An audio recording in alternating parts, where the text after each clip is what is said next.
On digital radio, online and on AM 1161 and 1584. This is Tay AM News.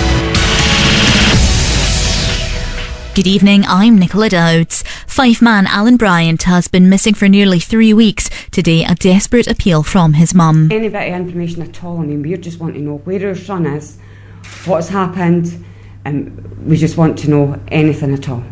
We just miss him so much and we just want him back. Mary Dagan says her son's disappearance is completely out of character. Alan, who turns 24 tomorrow, was last seen on CCTV leaving the Styx nightclub in Glenrothes during the early hours of Sunday, November the 3rd. Chief Inspector Derek McEwen. Mary, Alan's mother, thinks about this constantly, 24 hours a day. She's struggling to sleep at nights because of this. I can't even begin to imagine what they're going through, and that's why, as a local area commander, as a Chief Inspector, Police Scotland are determined to find Alan and get Mary answers that she needs. Business leaders are welcoming the news that GlaxoSmithKline is expanding in Montrose. £25 million is to be spent on new state-of-the-art facilities. Sandra Burke from the Dundee and Angus Chamber of Commerce says it'll be a massive boost to the area. 25 jobs actually coming to the plant, and these are all highly skilled jobs. And then also another 50 contractor jobs during the construction and expansion. So this is great news for local employment. It's also great news commercially for local traders and businesses in the area. RBS is to spend £30 million on a new generation of cash machines.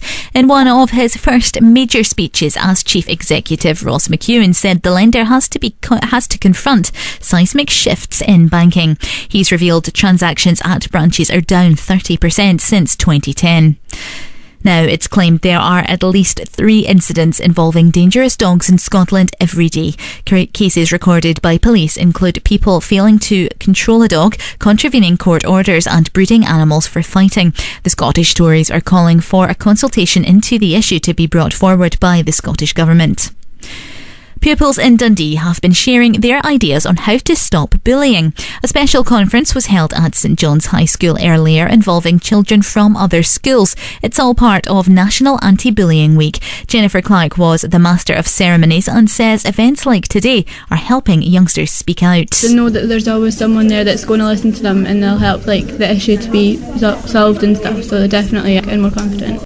Finally, residents in Tay Territory will be getting into the festive spirit this weekend. Special events are taking place in Brechin and Perth to celebrate turning on Christmas lights.